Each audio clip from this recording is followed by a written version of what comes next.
కూడి వచ్చిన పరిశుద్ధులు ప్రియులైన సహోదరులు సహోదరులకి ప్రభునామములు వందనాలు. ఈరోజు మరొక అంశం గురించి మనం నేర్చుకుందాం.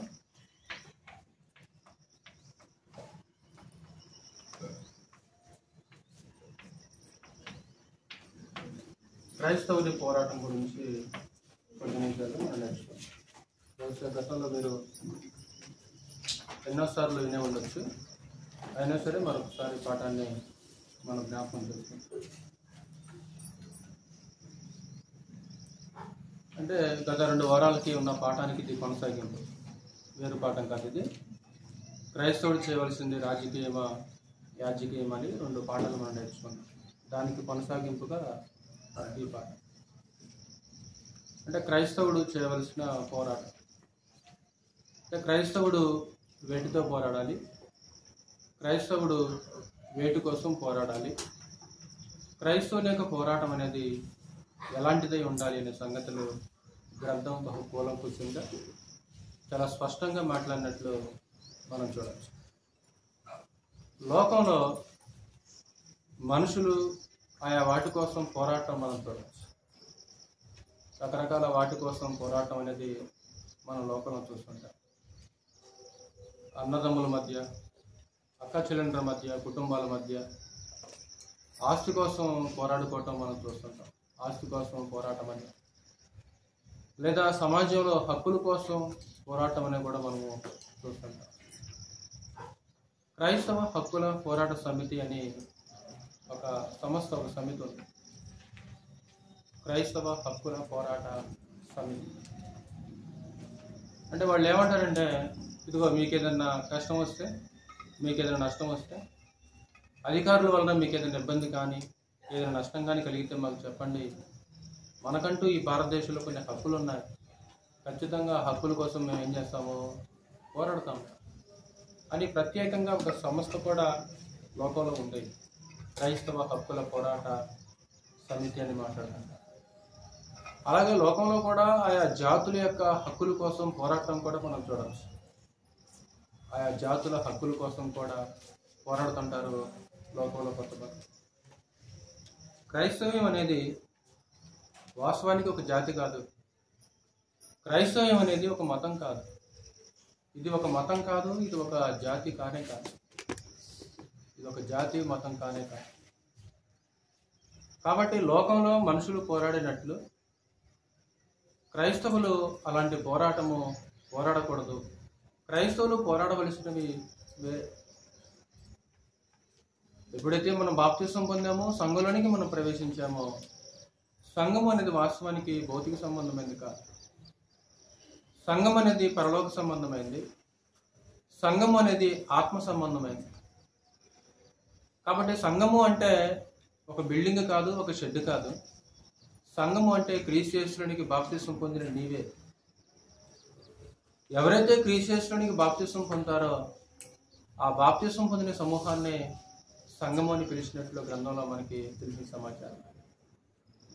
సంఘము ఇహలోక సంబంధమైనది కాదు కాబట్టి సంఘము ఇహలోక సంబంధమైన వాటి కొరకు పోరాడకూడదు. నా రాజ్యము ఇహలోక సంబంధమైనది కాదు. ఒకవేళ నా రాజ్యము ఇహలోక సంబంధం అయితే నేను యూదులకు అప్పగింపబడుకున్నట్టు నా సేవకులు ఏం చేస్తారు, పోరాడతారు. కాబట్టి సంఘం అనేది ఆత్మ సంబంధమైంది, సంఘం అనేది పరలోక సంబంధమైంది. కాబట్టి మన పోరాటాలన్నీ కూడా ఆత్మ సంబంధమైనవి ఉండాలి తప్ప భౌతికమైనవి, శరీర సంబంధమైనవి కానే కాదన్నమాట. అంటే కొద్ది నిమిషాలు పూర్వపక్షంగా మనం ఆలోచించాలి. ఒకటి, ఎలాంటి పోరాటము మనం కలిగి ఉండాలి. తిమోతికి రాసిన మొదటి పత్రిక 6వ అధ్యాయము 12వ వచనం. తిమోతికి రాసిన మొదటి పత్రిక 6వ అధ్యాయము 12వ వచనంలో ఎలాంటి పోరాటము కలిగి ఉండాలో పౌలు తిమోతితో మాట్లాడుతున్నట్లు మనం చూడవచ్చు. విశ్వాస సంబంధమైన మంచి పోరాటము పోరాడము, నిత్య జీవమును చేపట్టము చాలు. ఎలాంటి పోరాటము? విశ్వాస సంబంధమైనది. విశ్వాస సంబంధమైనది అంటాడు. రెండోది మంచి పోరాటం అంటాడు. మంచి పోరాటం అంటే ఒకవేళ నిజంగా నువ్వు పోరాడుతున్నావంటే నీ పోరాటం విశ్వాస సంబంధమైనది ఉండాలి. పోరాడే నువ్వు ఒక్క నిమిషం ఆగి ప్రశ్నించుకో. నువ్వు ప్రశ్నించు ఒకసారి. నాకు హక్కు ఉంది, నేను ఖచ్చితంగా పోరాడతాను అని నువ్వు అనుకుంటావేమో. ఒక్క నిమిషం నువ్వు ఆగి నువ్వేమని ప్రశ్నించుకోవాలంటే, ఇదిగో నేను పోరాడే పోరాటము విశ్వాస సంబంధమైనదా కాదా? రెండు, నేను పోరాడే పోరాటము మంచిదే కాదా? మంచి పోరాటం పోరాడము. మంచి పోరాటం అది మంచిదై ఉండాలి. అది ఆత్మ సంబంధమైనదై ఉండాలి. అది నీ విశ్వాసానికి సంబంధించిందై ఉండాలి. విశ్వాస సంబంధమైన మంచి పోరాటం పోరాడమంటాడు. పౌలు కూడా అలాంటి పోరాటమే పోరాడాడు. పౌలు కూడా వాస్తవానికి పక్కనే 2 తిమోతి పత్రిక 4వ అధ్యాయము 6 నుంచి 8 వచనాలు మనం చదివితే, 2 తిమోతి పత్రిక 4వ అధ్యాయము 6 నుంచి 8 వచనాలు. నేను ఇప్పుడే పానార్పణముగా పోయబడుచున్నాను. నేను వెడలిపోవ కాలము సమీపమై ఉన్నది. మంచి పోరాటము పోరాడి తిని నా పరుగు కడముట్టించి తిని విశ్వాసమును కాపాడుకుంటేని చాలు. మంచి పోరాటము పోరాడి తిని అంటే పౌలు ఏ పోరాటం పోరాడాడో ఆ పోరాటము తిమోతిని పోరాడమంటున్నట్లు మనం చూడవచ్చు. అంటే పౌలు యొక్క పోరాటం అనేది కేవలం తిమోతికి ఒక్కడికి మాత్రమే కాదు, కానీ యావత్ సంఘానికి సంబంధించింది. అది వాస్తవానికి అది మనం చదివాం గతంలో, మీకు గుర్తుందో లేదో, ఫిలిప్పీ పత్రికలో 1వ అధ్యాయం విషయం మాట్లాడుతుంటాడు. అంటే మీరు నా యందు ఏం చూశారో, నా యందు ఉన్నదని మీరు ఏది విన్నారో ఆ పోరాటము మీకును కలిగి ఉన్నందున అని మాట్లాడుతుంటాడు. అంటే పౌలు పోరాడిన పోరాటం దేనికోసం పోరాడాడు పౌలు? సహోదరులరా, పౌలు యొక్క పోరాటము దేని కొరకు? మంచి పోరాటము పోరాడి తిని అన్నాడు కదా పౌలు. అంటే పౌలు ఎక్కడ పోరాడాడు? వేటి కోసం పోరాడాడు పౌలు? ఒకటి, పౌలు ఎక్కడ పోరాడాడు? రెండు, వేటి కోసం పోరాడాడు? పౌలు యొక్క పోరాటం అనేది కేవలం పౌలుకు ఒక్కడికే పరిమితమైందా? కాదు. తిమోతితో మాట్లాడుతున్నాడు. ఇప్పుడు తిమోతికి ఒక్కడికే పరిమితమైందా? కాదు, యావత్ సంఘానికి పరిమితమైంది. అంటే పౌలు ఎలాంటి పోరాటం కలిగి ఉన్నాడు సహోదరులారా? ఈరోజు సంఘం కూడా అలాంటి పోరాటం కలిగి ఉండాల్సిన అవసరం ఉంటుంది. చదువు ఆ మాటలు కూడా 1వ అధ్యాయము 29వ వచనం నుంచి పక్కనే ఫిలిప్పీలకు రాసిన పత్రికలో, ఫిలిప్పీలకు రాసిన పత్రిక 1వ అధ్యాయంలో, ఫిలిప్పీలకు రాసిన పత్రిక 1వ అధ్యాయము 29వ వచనంలో, ఏలయనగా మీరు నా యందు చూచినట్టు నా యందు ఉన్నదని మీరిప్పుడు వినుచున్నట్టు పోరాటము మీకును కలిగి ఉన్నందున. ఆ పోరాటము మీకు కూడా ఉంది, నాకొక్కడికే కాదు ఈ పోరాటం. అంటే పౌలు దేనికోసం పోరాడాడో ఈరోజు సంఘము దానికోసం పోరాడాల్సిన అవసరం ఉంటుంది. కాబట్టి పౌలు యొక్క పోరాటము భౌతికమైనది కాదు. పౌలు యొక్క పోరాటము లోక సంబంధమైంది, లోకంలో కాదు. పౌలు యొక్క పోరాటము, పౌలు పోరాటం అనేది వాస్తవానికి అపవాదితో అతని పోరాటం. అపవాది చెరలో ఉన్న వారిని క్రీస్తు చెరలోనికి తీసుకుని రావటమే పౌలు యొక్క పోరాటం. అది ఏ విధము చేతనైనా, ఏ విధంగానైనా సరే అనేకులను రక్షింపవాలని నేనేం చేస్తున్నాను తెలుసా? నన్ను నేనే దాసునిగా చేసుకుంటానని మాట్లాడుతుంటాడు. అంటే ఏ విధంగా సరే అపవాది యొక్క బందీలుగా ఎవరైతే ఉన్నారో, అపవాది యొక్క చెరలో ఎవరైతే ఉన్నారో ఆ చెరలో ఉన్న వారిని క్రీస్తు యొక్క చెరలోనికి తీసుకుని రావటమే పౌలు యొక్క పోరాటం. మొదటి నుంచి ఎలాంటి పోరాటం కలిగి ఉన్నాడో ముగింపు వరకు కూడా ఆ పోరాటం ఏమాత్రం కూడా ఆయనకి ఆగల. దమస్కు మార్గంలో దమస్కులో ప్రారంభించాడు తన పోరాటము. రోమ్లో తన పోరాటాన్ని ముగించేశాడు. ఇదిగో ఈ మధ్యలో ఎన్నో సంవత్సరాలు, ఎంతో కాలం ఉంది. పోరాటంలో ఎక్కడైనా అలసిపోయాడా? అలసిపోయినట్లు మనకు కనపట్ల. పోరాటంలో ఎక్కడైనా చల్లబడ్డాడా? చల్లబడలేదు. అంటే మొదట్లో ఎలాంటి పోరాటం కలిగి ఉన్నాడో తుదముట్ట వరకు కూడా పౌలు అలాంటి పోరాటాన్ని కలిగి ఉన్నాడు. ఈరోజు ఇక్కడ కూర్చున్న నాకు ఒక ప్రశ్న ఏంటంటే, బాప్తిసం పొందినప్పుడు ఉన్న పోరాటము ఈరోజు నేటికి ఉందా పోరాటం సహోదరులారా? అంటే మొదట్లో ఎంతగా పోరాడావు నువ్వు ఆత్మ సంబంధంగా? అంటే మొదట్లో ఉన్న పోరాటము, బాప్తిసం పొందిన తొలినాళ్ళలో ఉన్న పోరాటము, ఆ ప్రేమ అనేది నేటికి ఈరోజు నిజంగా మనకి ఆ పోరాటం కలిగి ఉంటున్నామా లేదా? కాబట్టి మన పోరాటం ఎలాంటిదై ఉండాలంటే, ఒకటి విశ్వాస సంబంధమైనది అయి ఉండాలి, రెండు అది మంచిదై ఉండాలి. మంచి పోరాటము అని మాట్లాడుతుంటారు. నెంబర్ 2,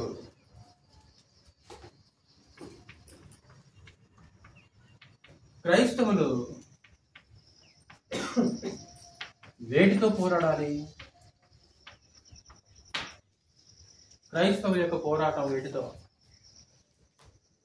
క్రైస్తవుల యొక్క పోరాటం మనుషులతో కాదు. మనుషులతో వాళ్ళు పోరాడరు. అందుకే పౌలు అన్నమాట మీకు గుర్తొస్తుంది కదా, మనము పోరాడున్నది శరీరులతో కాదు, కానీ మన పోరాటం కుటుంబ సభ్యులతో కాదు, మనుషులతో కాదు. ఎలాగైనా సరే ఆస్తి రాబట్టుకోవాల్సింది నేను అనే ఆస్తి కోసం పోరాడే వాళ్ళు లోకంలో కొంతమంది కనిపిస్తుంటారు. ఎలాగైనా సరే, ఏం చేసైనా సరే మా అమ్మ నాన్న దగ్గర నుంచి మొత్తం ఆస్తి రాబట్టుకోవాల్సిందే. అంటే దేనికోసం లోకం యొక్క పోరాటం? దేనికోసం? లోకంలో ఉన్న మనుషులు వేడితో పోరాడుతుంటారు.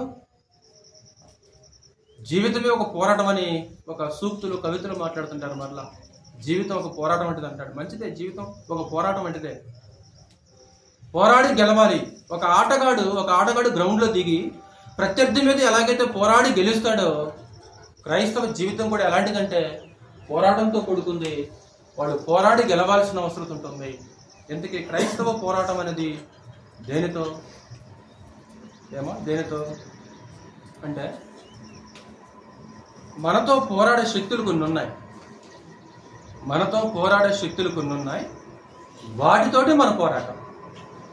అంటే ఏది మనతో పోరాడుతుందో మనం కూడా వాటితోనే పోరాడాలి. ఏది మనతో పోరాడుతుందో మనము వాటితోనే పోరాడాలి. మనతో పోరాడని వాటితోటి మనం పోరాడవలసిన అవసరం లేదు. మనతో పోరాడే కొన్ని శక్తులు ఉన్నాయి, ఆ శక్తితోటి మన పోరాటం. కాబట్టి క్రైస్తవులు మొట్టమొదటిగా వేటితో పోరాడాలంటే, ఒకటి శరీరముతో పోరాడాలి.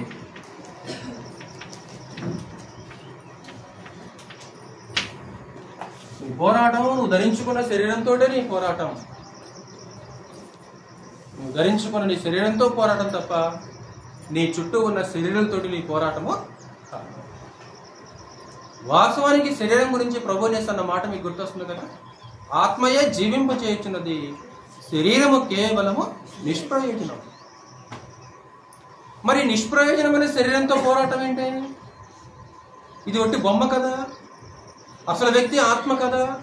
అసలు వ్యక్తి ఆత్మ, ఇది కేవలం ఒక బొమ్మ, ఇది కేవలం ఒక నిష్ప్రయోజనమైంది కదా. అంటే ఈ నిష్ప్రయోజనమైన శరీరంతో పోరాటం అంటే పోరాటం ఈ నిష్ప్రయోజనమైన శరీరంతో అంటే శరీర సంబంధమైన ఆశలతో మన పోరాటం.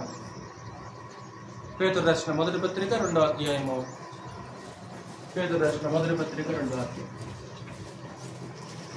శరీరాశలతో మన పోరాటము. శరీరంతో పోరాటం అంటే శరీర ఆశలతో పోరాటం.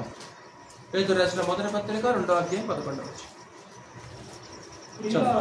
ప్రియులారా, మీరు పరదేశులను యాత్రికులై ఉన్నారు గనుక ఆత్మకు విరోధముగా పోరాడు శరీరాశలను విసర్జించి. ఆత్మకు విరోధముగా పోరాడు శరీరాశలు అంటే దేహం లోపల ఒక శక్తివంతమైన ఆత్మ.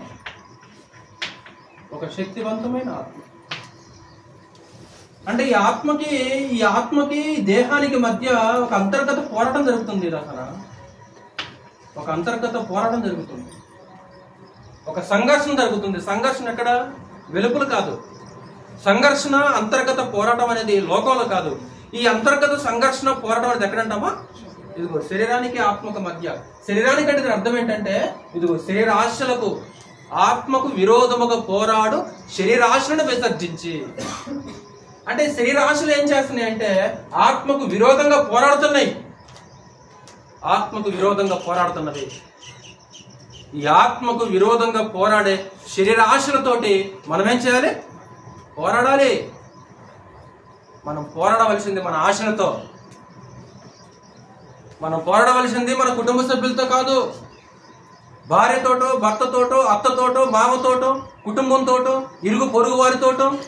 చెత్త ఇంటి ముందేశారు, లేకుంటే అది చేశారు, ఇది చేశారు. మనుషులతో కాదు మన పోరాటం. మనం తగాదాడాల్సింది, వివాదం పెట్టుకోవాల్సింది, జగడం పెట్టుకోవాల్సింది మనుషులతోటే కాదు.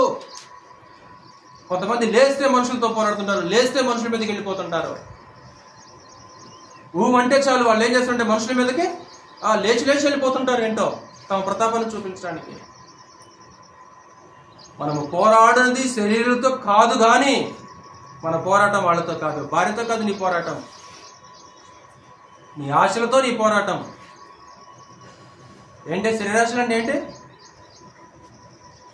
చెప్పండి, ఒకటి చెప్పండి. శరీరాశ అంటే ఆత్మకు విరోధముగా పోరాడు శరీరాశలు.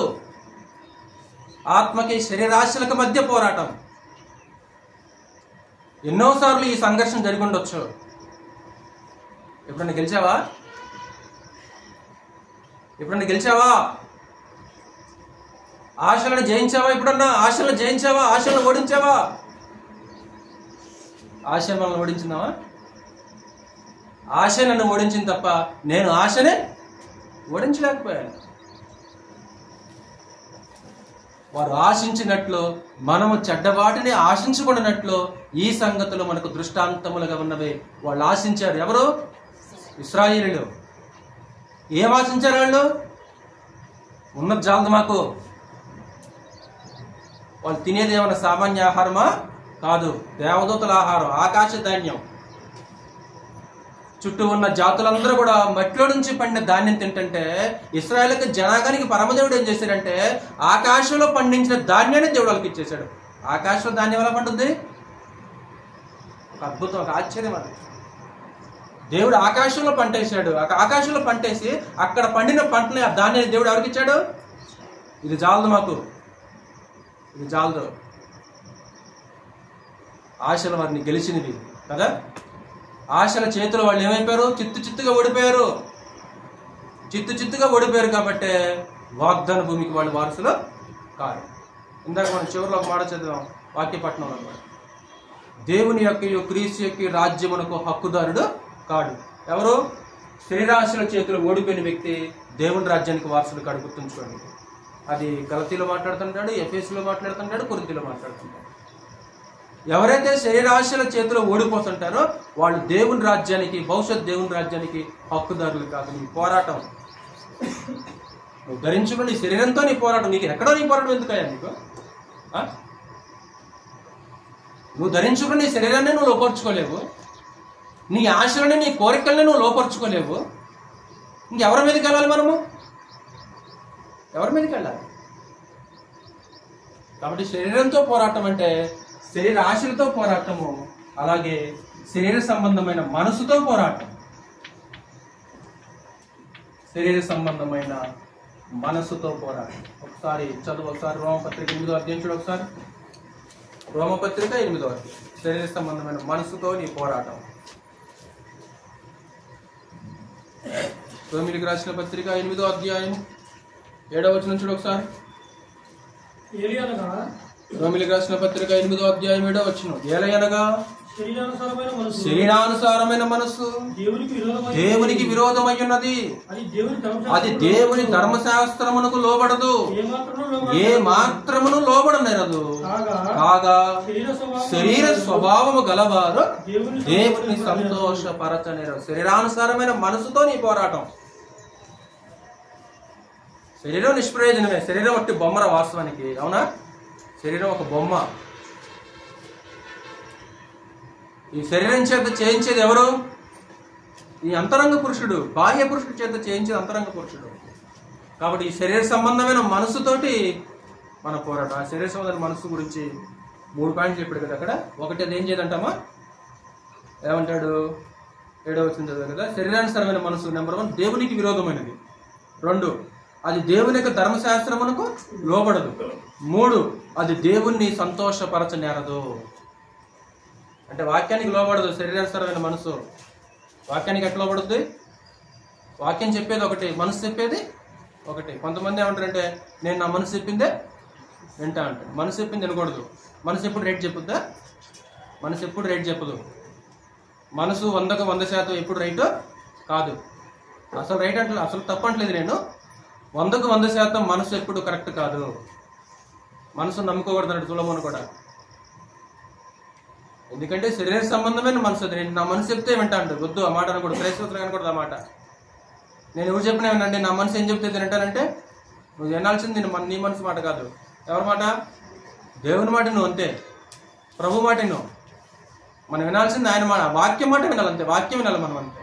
వాక్యం విని దాని ప్రకారం చేయాలి తప్ప మనసుకి ఏదనిపిస్తుంది చేయకూడదు. ఒకప్పుడు మనము శరీరాశను నెరవేర్చుకుంటూ వెళ్ళాము.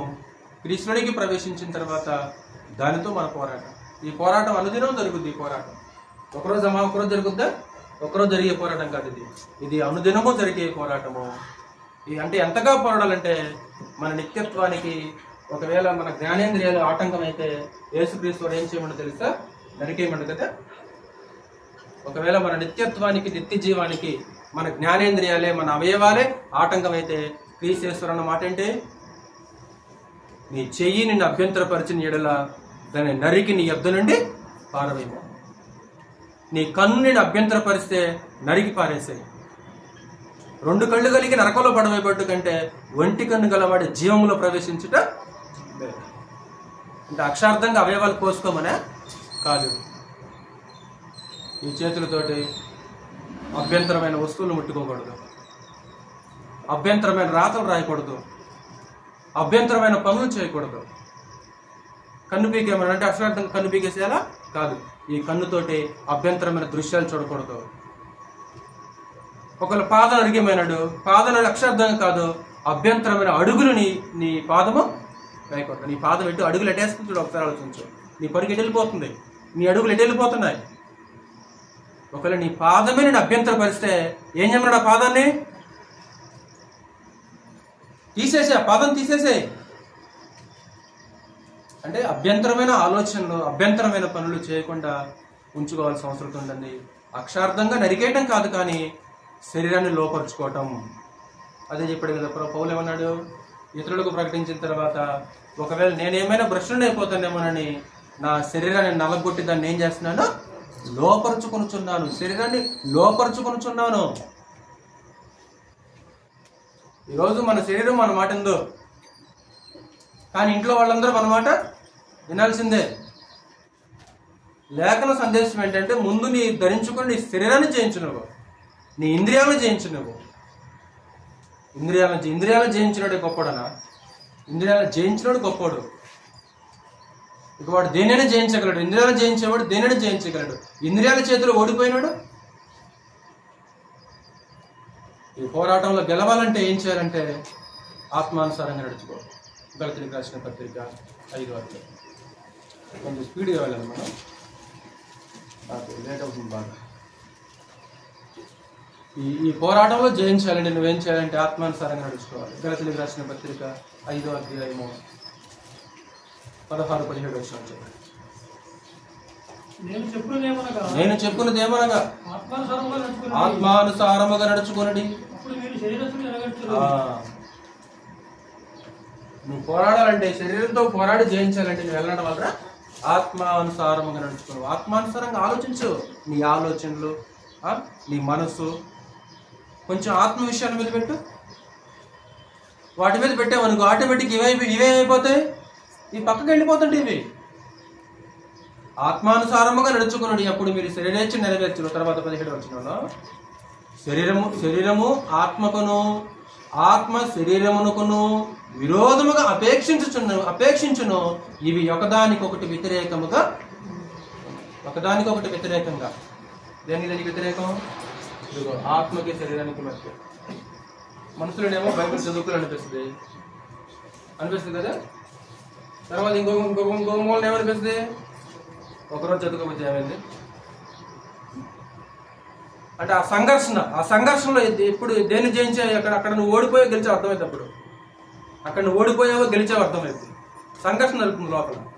అంటే మనసులో ఒక పక్క ఏమో బైబిల్ చదవాలి, ఒక పక్క ఏమో ఏమేమి చదవకపోతే నువ్వు ఎప్పుడైతే మంచి ఆలోచన నెరవేర్చకుండా దీనికి లోపడ్డావో అక్కడ నువ్వు ఏమైపోయావో, నువ్వు ఓడిపోయావు.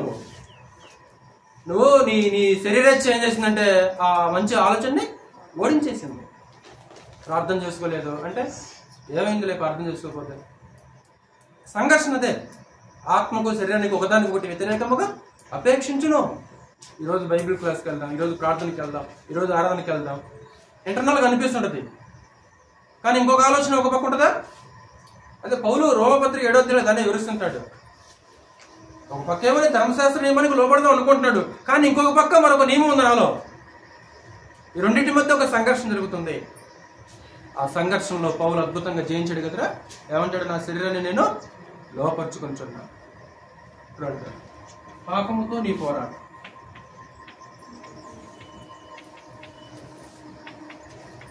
పాపముతో పోరాడాలి. మనం పోరాడే శక్తులతోటి మనం పోరాడాలి. వాస్తవానికి మనం పాపానికి దాసులమా, పాప విముక్తులమా? పాప విముక్తులమా, పాప దాసులమా? చెప్పాలి. పాప విముక్తులమా, పాప దాసులమా? పాప విముక్తులు. పాపం నుంచి విమోచించబడినవాడు, చనిపోయినవాడు పాప విముక్తుడని తీర్పు పొంది ఉంటాడు బైబిల్ రోమపత్రిక. పాపం నుంచి మనం విమోచించబడ్డాం. ఈ విమోచించబడిన తర్వాత పోరాటం దేంతో ఉంటుందంటే పాపంతో మన పోరాటం సహోదరులారా. ప్రధానంగా మన పోరాటము పాపంతో. అంటే రాజీ పడకుండా, పాపముతో రాజీ పడకుండా బ్రతికే క్రమములో ఒక్కొక్కసారి రక్తం కూడా చిందించే అవకాశం ఉంటుంది. ఒకవేళ రక్తము చిందించినా సరే పాపం మాత్రం చేయొద్దు అనేది గ్రంథం యొక్క సందేశం.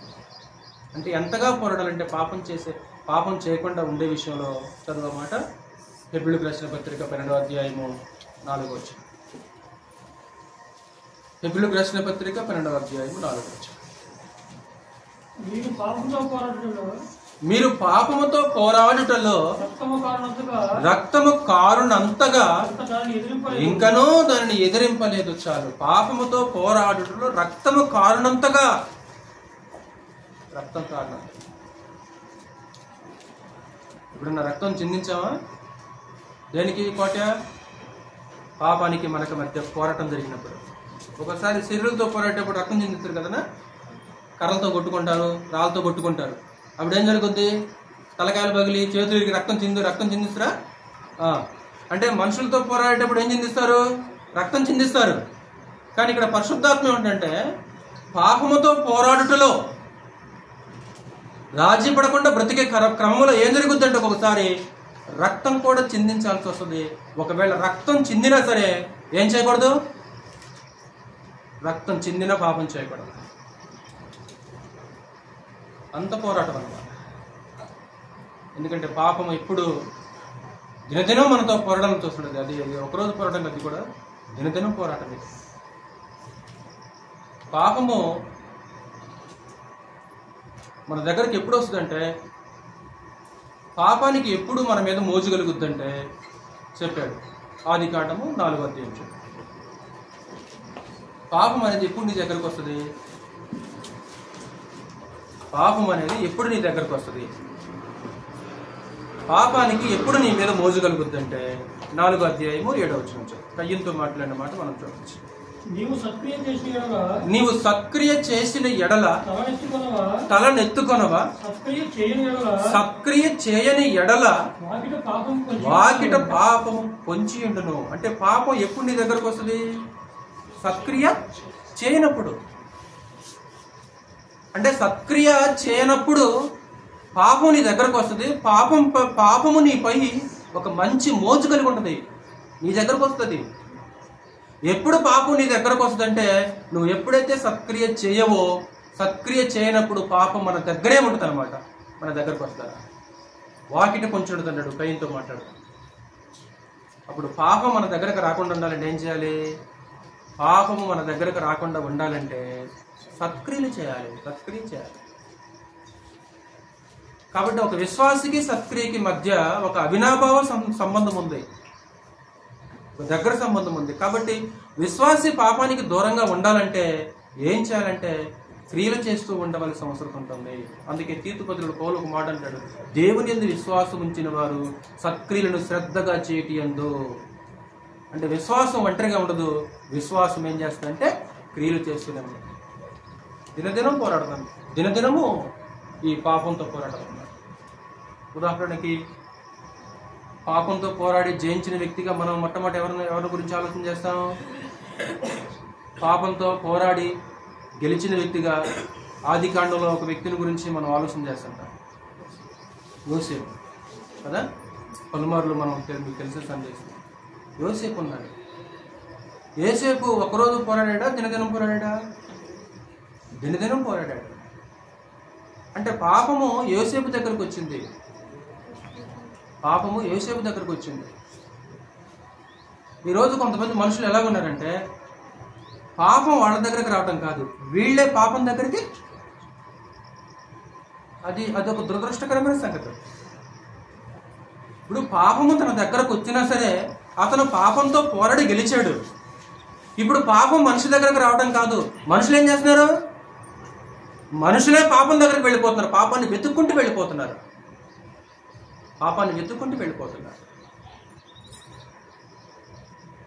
యోసేపు దగ్గరికి ఏ రూపంలో వచ్చింది పాపం? అందరి దగ్గరికి ఆ రూపాల్లో రాదు. యోసేపు దగ్గరికి పాపం ఏ రూపం ధరించిందంటే ఆ పోతీఫెర భార్య యొక్క రూపాన్ని ధరించింది. అతని భార్య యొక్క రూపాన్ని ధరించి పాపం యోసేపు దగ్గరికి వచ్చింది. ఈరోజు నీ దగ్గరికి నా దగ్గరికి పాపం అలాగ వస్తుందా? అందరి దగ్గరికి అలా రాదు. పాపం తన రూపాన్ని మార్చుకుంటుంది, అది తన వేషాన్ని మార్చుకుంటుంది, తన డ్రెస్ను మార్చుకుంటుంది. అందరి దగ్గరికి ఒకే డ్రెస్ వేసుకొని రాదు, అందరి దగ్గరికి పాపము ఒకే డ్రెస్ వేసుకొని రాదు, అందరి దగ్గరికి ఒకే ముసుగు వేసుకొని పాపము రాదు. ఒక స్త్రీ రూపంలో ఆయన దగ్గరికి వెళ్ళింది. ఈరోజు నీ దగ్గరికి నా దగ్గరికి అదే రూపంలో వస్తుందా పాపం అంటే? రాకపోవచ్చు. మరొక రూపాన్ని ధరించుకుంటుంది.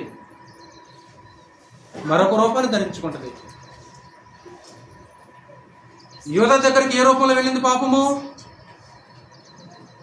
కయ్యను దగ్గరికి ఏ రూపంలో వెళ్ళింది పాపము? కయ్యను దగ్గరికి యోసేపు దగ్గరికి వెళ్ళిందా? వెళ్ళలా. డ్రెస్ మార్చుకుంది, రూపం మార్చుకుంది. యోధ దగ్గర కూడా యోసేపుకి వచ్చినట్లు వచ్చిందా పాపము? రాలా. అది ఏ రూపంలో వచ్చినా సరే ఈరోజు మనం ఏం చేద్దాము? దాంతో ఏం చేయాలి? పోరాడాలి. ఏ రూపంలో వచ్చినా సరే.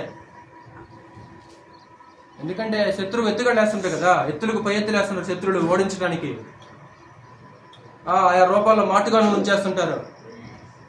వీళ్ళు అలర్ట్గా ఉంటారు కొంతమంది, వీళ్ళు అంతకంటే అలర్ట్గా ఉంటారు. ఎటు నుంచి వస్తారు? అలాగే పాపము ఏ రూపంలో నీ దగ్గరకు వస్తుందో చెప్పలేము, కాబట్టి దాన్ని ఏం చేయాలంటే నువ్వు ఓడించాల్సిన అవసరం ఉంటుంది, దాన్ని జయించవలసిన అవసరం ఉంటుంది. దానికై శరీరాన్ని జయించాలంటే ఏమంటే ఇట్లాగా ఆత్మానుసారంగా నడుచుకోండి. ఒకవేళ నువ్వు పాపంతో పోరాడాలంటే, నువ్వు పాపంతో పోరాడి జయించాలంటే ఒక ప్రధానమైన ఆయుధం ఏంటంటే వాక్యం. దేవుని వాక్యం అనే ఆత్మఖడ్గమును ధరించుకోండి. కాబట్టి శరీరాన్ని ఎలా జయించాలి? ఆత్మానుసారంగా నడుచుకోండి. మరి పాపాన్ని ఎలా జయించాలి? వాక్యం. నేను నీ ఎదుట పాపము చేయకుండాట్లు నీ వాక్యమును నా హృదయంలో ఉంచుకోండి. నిజంగా వాక్యం మన హృదయంలో ఉంటే పాపం మన దగ్గరకు రాదు. ఒకవేళ వచ్చినా సరే దాన్ని ఏం చేస్తాం? మనం ఓడిస్తాం. అంటే ఒకవేళ పాపాన్ని ఓడించట్లేదంటే వాక్యం మనం కేవలం చెవులతో విన్నాం తప్ప అది మన హృదయాల్లో లేదు. నిజంగా నీ హృదయంలో నా హృదయంలో వాక్యం ఉంటే పాపాన్ని ఖచ్చితంగా ఓడిస్తాం. పాపానికి అసలైన ఆయుధం అదే, అసలైన మందు. యేసుక్రీస్తు వారు కూడా ఆ మందునే ఉపయోగించాడు, ఆయుధాన్ని ఉపయోగించాడు యేసుక్రీస్తు వారు కూడా. చదువు ఆ మాట 119 కీర్తన 119. నీకు తెలిసిన విషయాలే, రహస్యాలు మర్మాలు అని చెప్పట్లేదు నీకు. 119 కీర్తన 11వ వచనం. 119:11. నీ ఎదుట నేను పాపము చేయకుండానట్లు నా హృదయములో నీ వాక్యము ఉంచుకొని ఉన్నాను. నీ వాక్యము నా హృదయంలో ఉందయ్యా. నీ వాక్యము నా హృదయంలో ఉంది కాబట్టి నేను పాపం చేయలేకపోతున్నాను. నేను పాపం చేయలేకపోతున్నాను. ఎలా ఉండగలుగుతున్నావయ్యా నువ్వు అంటే నీ వాక్యానికి నా హృదయంలో చోటిచ్చాను. నీ పోరాటము పాపంతో, నీ పోరాటము అపవాదితో. ఎవరు విరోధి? ఎవరు నీకు? నాకు శత్రువులు ఎవరు లేరండి. నాకు ఎవరు శత్రువులు లేరండి. మా ఇంట్లో ఒక శత్రువు ఉందండి. మా ఇంట్లో ఒక శత్రువు ఉందండి. ఎవరో కోడలకు శత్రువు? ఎవరు లేరండి అసలుకి. మా ఇంట్లో ఒక ప్రధానమైన శత్రువు ఉందండి. ఆ శత్రువేనండి. మనుషులు ఎవరు క్రైస్తవులకి విరోధులుగా, శత్రువులుగా ఉంటారు. మీ విరోధి అయిన అపవాది, మీ విరోధి. అపవాదికి మనకి మధ్య ఈ పోరాటాన్ని, విరోధాన్ని పెట్టిన వ్యక్తి ఎవరు? దేవుడే పెట్టాడు. ఎందుకంటే నువ్వు గెలవాలి, నువ్వు నిలవాలి. కాబట్టి మన ఫైటింగ్ ఎవరితో? మన ఫైటింగ్ ఎవరితో? మనుషులతోటే? ప్రభుత్వంతోటే? ఏంటా ఓట్లు తీసుకున్నావు, ఆ నీళ్ళు చూడు ఎట్ట వస్తున్నాయో. మోరీ కట్టవా? ఊరు మొత్తం పోదాం పండి. ఊరు మొత్తం పోయి ఆయన మీద పడదాం పండి. నీ ఫైటింగ్ మనుషులతో కాదు, నీ పోరాటము, నీ ఫైటింగ్ అపవాదితో. చదువు, మీకు తెలిసిన మాట. ఎఫెసీయులకు రాసిన పత్రిక 6వ అధ్యాయము 10వ వచనం. ఎఫెసీయులకు రాసిన పత్రిక 6వ అధ్యాయము 10వ వచనం.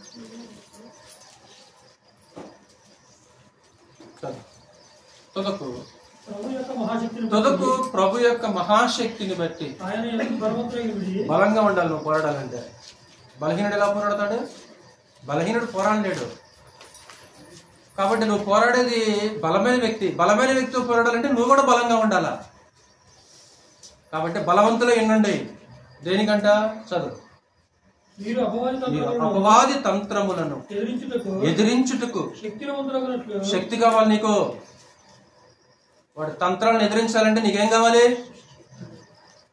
నీకు శక్తి, బలం కావాలి. ఎలా? ఈ రెండు లేకపోతే ఎలా నువ్వు గెలిచేది? ఫ్లాట్ అయిపోతాం అంతే, బొక్క బారలు పడతాం అంతే. ఇంటికి ఎలాగొస్తుందో ఆ బలం, శక్తి? అది నీ స్వశక్తి కాదు, అది మరలా ప్రభు యొక్క మహాశక్తి కదా. అది నీ సొంత శక్తి కాదు, నీ సొంత బలం కాదు. మరలా అక్కడ అంటే ప్రభుని యేసు యొక్క మహాశక్తి మనతో ఉంటుంది ఎప్పుడు. మీరు అపవాది యొక్క తంత్రమును ఎదిరించుటకు శక్తిమంతులగినట్లు దేవుడిచ్చు సర్వాంగ కవచమును.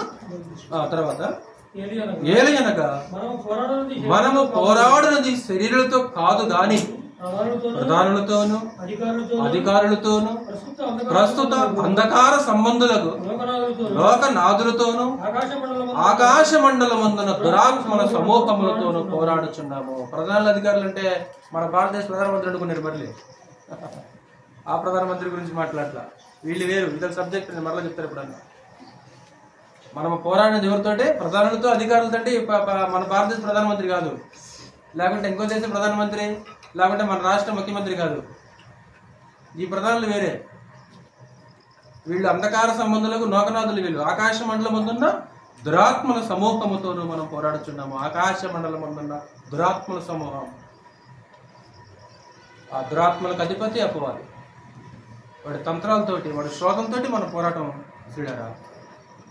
అంటే అపవాదితో పోరాటం అంటే వాడు పెట్టే శోధనతోటి, వాడి తంత్రాలతోటి, వాడి కుయుక్తితోటి మన పోరాటం. ఈ పోరాటంలో మనం జయించాలంటే ఇది స్వశక్తి వల్ల, స్వబలం వల్ల కాదు. కానీ ప్రకటన గ్రంథము 17వ అధ్యాయంలో ప్రభు మన పక్షాన ఉండాలి, మనం ప్రభు పక్షాన ఉండాలి. ప్రభు మన పక్షాన ఉండాలి, మనం ప్రభు పక్షాన ఉండాలి. అప్పుడు మాత్రమే నువ్వు గెలవగలవు. ప్రకటన గ్రంథం 17వ అధ్యాయము 14 వచ్చి. వీరు అంటే ఎవడక్కడ? అది గుర్తుంచుకోండి, దానికి సమాధానం మీకు దొరకాలి. ఒకటి వీరు అన్నాడు. వీరు ఎవరితో యుద్ధం చేస్తున్నారు? గొర్రెపిల్లతో. గొర్రెపిల్ల అంటే ఎవరు? క్రీస్తు యేసు. ఆ తర్వాత గొర్రెపిల్ల ప్రభువులకు ప్రభువును రాజులకు రాజునై ఉన్నందును తనతో కూడా. అంటే గొర్రెపిల్లతో కూడా కొంతమంది ఉన్నారు. వాళ్ళు ఎవరు? అది తెలియాలి మీకు. వీరు అన్నాడు అక్కడ. ఎరా వీరు, వీరు ఎవరితో యుద్ధం చేస్తారంట? గొర్రెపిల్లతో యుద్ధం చేస్తారు. గొర్రెపిల్ల ఒక్కడే ఉన్నాడా? గొర్రెపిల్లతో కూడా ఎవరు ఉన్నారా? గొర్రెపిల్ల ఒక్కతే ఉందా? గొర్రెపిల్లతో పాటు ఉన్నారా? ఉన్నారు. గొర్రెపిల్లతో పాటు ఉన్నారు కొంతమంది. తనతో అన్నమాట, తనతో కూడా ఉన్నవాడు. తనతో కూడా ఉన్నవాడు వీరు. గొర్రెపిల్ల మధ్య యుద్ధం జరుగుతుంది, పోరాటం జరుగుతుంది అన్నమాట. గొర్రెపిల్ల ఒక్కట్లేదు, గొర్రెపిల్లతో పాటు ఎవరున్నారు? కొంతమంది ఉన్నారు. ఇంతకు వాళ్ళు ఎవరంట? చదువు కింద. తనతో కూడా ఉన్నవారు, తనతో కూడా ఉన్నవారు, తనతో కూడా ఉన్నవారు ఎవరంట? వాళ్ళు పిలువబడిన వారు. ఎవరు పిలువబడిన వారు? పిలువబడిన వాళ్ళు ఎవరు? అపోస్తలుడు. ఎవరు పిలువబడిన వాళ్ళు? కంటిన్యూ చేయలేకుంటే పిలువబడిన వారు, ఏర్పరచబడిన వారై నమ్మకమైన వారై ఉన్నందున ఆయన రాజులను జయించినట్టు. వీరు అంటే ఇక్కడ మరలా రాజులు అన్నాడు. రాజులు. ఈ గొర్రెపిల్లతో ఉన్నవాళ్ళు ఎవరంటే పిలువబడిన వాళ్ళు. ఎవరు పిలువబడిన వాళ్ళు? సంఘము. క్రీస్తు యేసునందు పరిశుద్ధపరచబడిన వారే పరిశుద్ధులుగా ఉండుటకు పిలువబడిన వాడు. ఈ దృశ్యం వాస్తవానికి పరలోకంలో యోహానుకు చూపించాడు.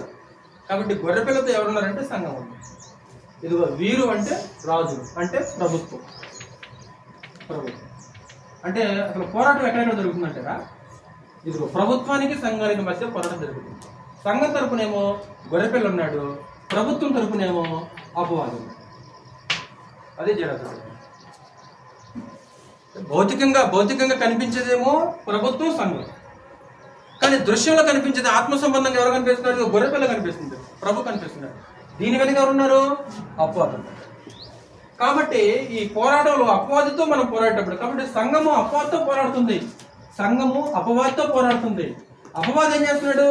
వాడు బాహ్య సంబంధం మనిషి కాదు కదా, బాహ్య సంబంధం వ్యక్తి కాదు. కాబట్టి ఇదిగో ప్రభుత్వాన్ని వాడుకుంటున్నాడు. ప్రభుత్వాన్ని వాడుకొని సంఘాన్ని ఏం చేస్తున్నాడు? హింసిస్తున్నాడు. ఈ సంఘం ఏం చేస్తుంది? అపవాదితో పోరాడుతుంది. సంఘం ఒంటరిగా ఉందా? సంఘం ఒంటరిగా లేదు. ఇదిగో గొర్రెపిల్ల ఎవరితో ఉంది? సంఘంతో ఉంది. కాబట్టి గొర్రెపిల్ల సంఘంతో ఉంది. కాబట్టి ఆ రాజును ఏం చేశారంట? జయించేశారు. అంటే అపవాదితో పోరాడేటప్పుడు మనం ఒంటరిగా కాదు, మరలా ఒంటరిగా మనం పోరాడలేం. ఒంటరిగా అపవాదిని ఓడించగలవా? ఓడించలేం. అది కేవలం క్రీస్తు యేసుని బట్టే. అంటే క్రీస్తు మన పక్షాన ఉంటే, మనం ఆయన పక్షాన్ని నిలబెడితే వాడిని సులువుగా మనము జయించగలం. ఒకరోజు ప్రభునేసు వాడిని జయించాడు. ప్రభునేసు వాడిని ఓడించేశాడు. ఎక్కడంతా ఎక్కడ పడ్డాడు? వాడికి ఇక పరలోకమందు స్థలము లేకపోయింది, భూమి మీద పడద్రోయబడింది. వారి దూతలు వారితో కూడా పడద్రోయబడ్డాడు. పరలోకల తంత ఎక్కడ పడ్డాడు? ఇదిగో ఈ భూమి మీద పడ్డాడు. ఇక వాడికి పరలోకల స్థలము లేదు, వాడికి వెళ్ళే ఛాన్స్ లేదన్నమాట. ఆల్రెడీ ప్రభునేసు వారు ఓడించేశాడు, వాడిని జయించేశాడు. ఈరోజు క్రైస్తవులు కూడా అపవాదితో పోరాడి ఏం చేయాలి? కోటయా జయించాలి. జయించాలంటే గొర్రెపిల్ల నీతో ఉండాలి.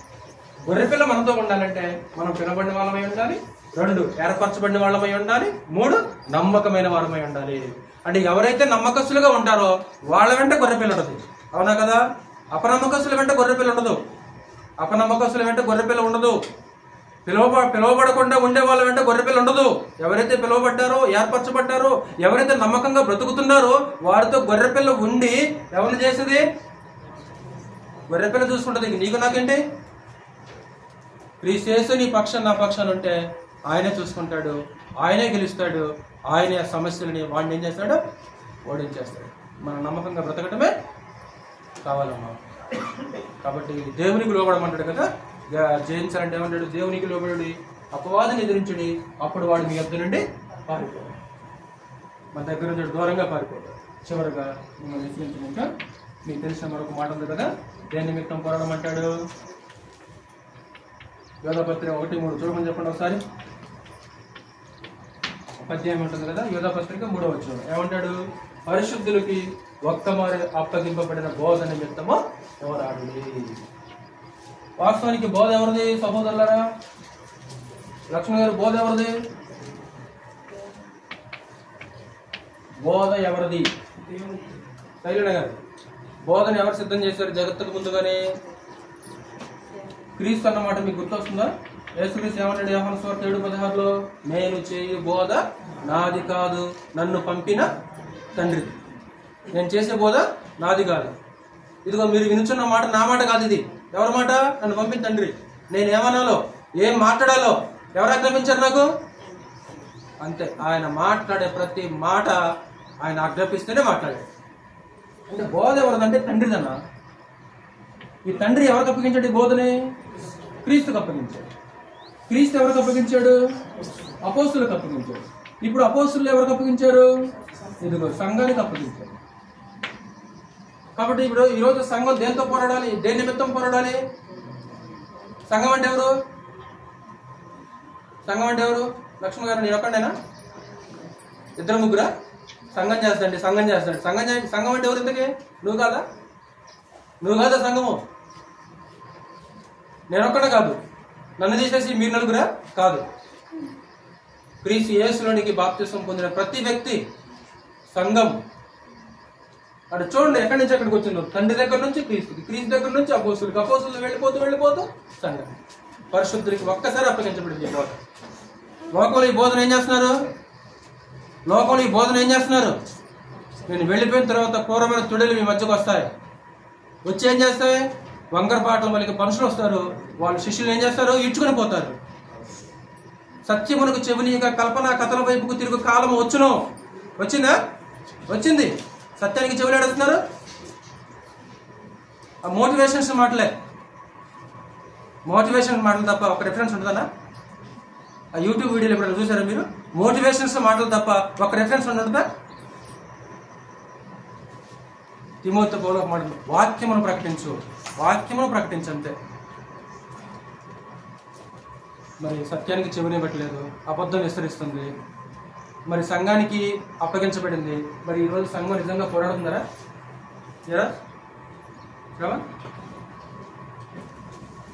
కాబట్టి సంఘాన్ని అంటే ఆ పోరాటము నీకు కూడా ప్రాముఖ్యంగా 4 ఈ 4 ఒక్కసారి బట్టి పట్టండి.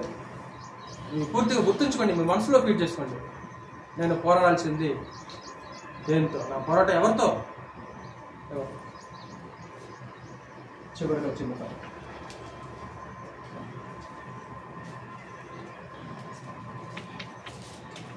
వేటి కోసము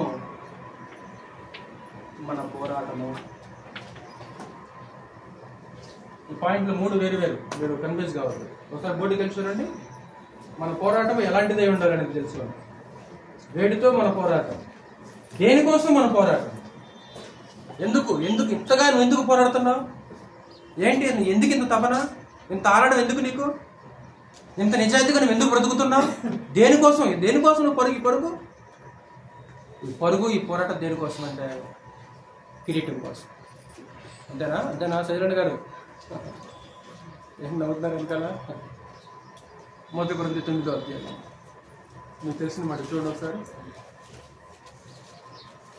1 కొరింథీ 9వ అధ్యాయం 25వ వచనం.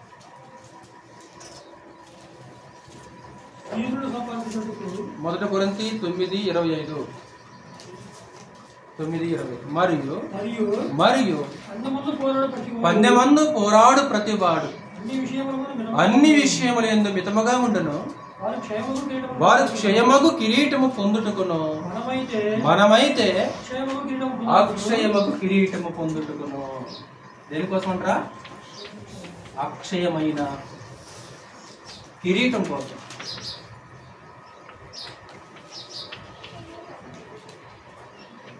ఇదేనమ్మా, దేనికోసమే. ఏం చేసినా మనం ఏం చేసినా ఇప్పుడు దేనికోసం? ఏం చేసినా సరే మనం దేనికోసం అంటే కిరీటం కోసం.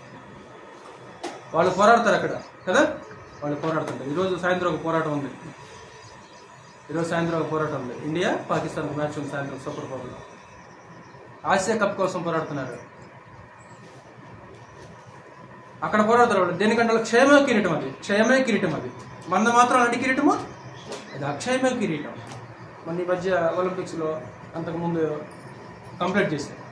మీరు ఇచ్చిన మెడల్స్ రంగుపోతున్నాయంట. ఇచ్చిన మెడల్స్ ఏమైపోతున్నాయి? రంగుపోతున్నాయి. ఈ మెడల్ రంగుపోతే అందుకే పేతురు వాడబారని మహిమా కిరీటం అన్నాడు.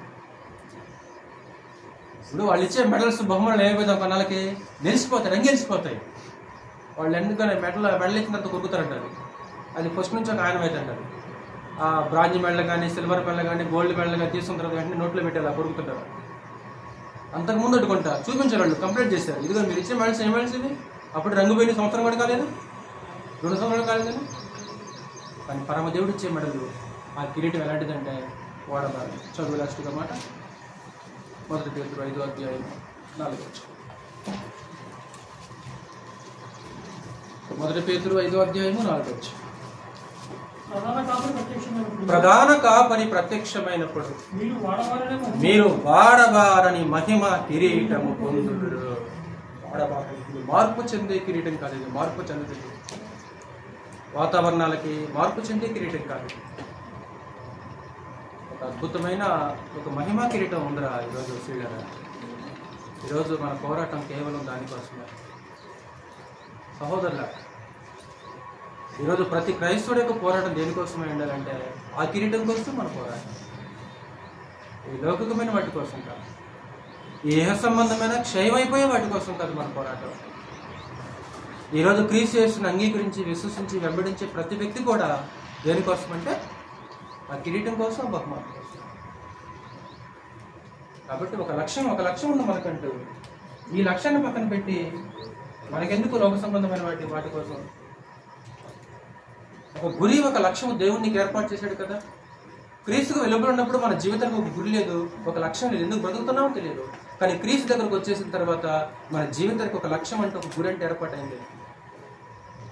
ఈ లక్ష్యాన్ని పక్కన పెట్టి లక్ష్యాన్ని వదిలేసి మనం వేటి కోసం పోరాటం? దేనికి మనకి? అవి ఎందుకు? క్షేమయ్యే వాటి కోసం చేసేవాళ్ళు చాలా మంది ఉన్నారు. అవి కానీ ఇది మాత్రం సంఘం మాత్రం చేస్తుంది ఈ పోరాటం. లోకం చేస్తుంది ఈ పోరాటం. లోకం బోధన నిమిత్తం పోరాడుతారా? లోకం ఎందుకు పోరాడుతుంది? లోకంలో ఏ యూనివర్సిటీ, ఏ కాలేజీ, ఏ సంస్థ, ఏ కంపెనీ చేయదు, ఏ కాలేజీ చేయదు. ఇది కేవలం సంఘం మాత్రమే చేస్తుంది. సంఘం మాత్రం చేస్తుంది, ఎవ్వరు చేయలేదు. కాబట్టి దేవుడు అప్పగించిన ఈ పోరాటాన్ని పౌలు ఎలాగైతే ముగించేశాడో భవిష్యత్తులో మనం కూడా ఏం చేయాలి? ముగించాలి. మనం ముగించాల్సిన ఒకసారి మీ పోరాటాన్ని దయచేసి మర్చిపోవద్దు. నేను ముగించేసిన బోటికి చూడండి. ఒకసారి క్రైస్తవం యొక్క పోరాటం గురించి మనం ఆలోచించాలి. అది ఒకటి ఎలాంటి పోరాటం కలిగి ఉండాలంట? విశ్వాస సంబంధమైన మంచి పోరాటం. నేను పోరాడే పోరాటం విశ్వాస సంబంధమైన, రెండోది మంచిదేనా? ఎందుకు? ఏంటి? దేంతో నా పోరాటము? ఇది శరీరంతో నా పోరాటం. శరీరం అంటే శరీర ఆశలతో నా పోరాటం. శరీర ఆశలతో పోరాటం. ఆత్మకు విరోధముగా పోరాడు శరీరాశలు ఎప్పుడు రెండు విరోధంగా అపేక్షిస్తుంటాయి. సంఘర్షణ, అంతర్గత పోరాటం జరుగుతుంది. ఆశలకి ఆత్మకి మధ్య, కోరికలకి ఆత్మకు మధ్య, శరీర సంబంధమైన మనసుకి ఆత్మకు మధ్య. శరీరం నిష్ప్రయోజనమైందే, కానీ కోరికలు శరీర సంబంధమైనది. వాటితో మన పోరాటం. పాపంతో మన పోరాటం. ఏ డ్రెస్ వేసుకొని వస్తుందో, ఏ వేషం వేసుకొని వస్తుందో, ఏ రూపంలో నా దగ్గరికి వస్తుందో తెలియదు. ఒక్క రూపంలో వస్తుందా? కాదు. ఆయా రూపాలు మార్చుకుంటూ, ఆయా వేషం వేసుకుంటూ వచ్చేస్తుంది. ఏ వేషంలో వచ్చినా సరే అలర్ట్గా ఉండి ఏం చేయాలని ఓడించేశాడు. అపవాదంతో నీ పోరాటం, వాడి తంత్రాలతో నీ పోరాటం, వాడి మోసంతో, వాడి శోధంతో నీ పోరాటం. మనుషులతో కాదు, అమ్మతో, నాన్నతో, ఇంట్లో ఉండే అత్తతో, మామతో కాదు, మన స్నేహితులతోటో, మన సహోదరులతోటో, వాళ్ళతో కాదు, మన అధికారులతోటో, మన ప్రధానమంత్రులతోటో కాదు. పోరాటంలో క్రీస్తు మనకు తోడుగా ఉంటాడు. గొర్రెపిల్ల క్రీస్తు మనకు తోడుగా ఉంటాడు. మన పోరాటం దేని నిమిత్తం అన్నాడు? బోధ నిమిత్తం పోరాటం. ఎలాగొచ్చింది బోధ? ఎక్కడి నుంచి వచ్చింది భూమికి బోధ? సాక్షాత్తు పరలోక దేవుని దగ్గర నుంచి. జగత్తు పునాదికి ముందు అంటే కదా, ఈ జ్ఞానము మరుగై ఉండేను జగదుత్పత్తికి ముందుగా దీని దేవుడు మన మహిమ నిమిత్తము నియమించాడు. ఈరోజు మనం వింటున్న సందేశము దేవుడు ఎప్పుడు సిద్ధం చేశాడు? జగదుత్పత్తికి ముందుగా. అది క్రీస్తు దగ్గరికి, క్రీస్తు నుంచి అపోస్తులకి, అపోస్తుల నుంచి సంఘానికి. ఈరోజు మన దగ్గరకు వచ్చింది, మన ఊరు వచ్చేసింది. మనం ఏం చేయాలి? ఈ సత్యం కోసం పోరాడాలి. దేనికోసం? ఎందుకు ఎవరు పోరాటం అంటే అక్షయముకు కిరీటం పొంది. అలాంటి పోరాటము మనం అందరం కలిగి ఆ పోరాటంలో విజేతలుగా నిలవాల్సిందిగా ప్రేమపూర్వకంగా వేడుకొని ముగిస్తున్నాను.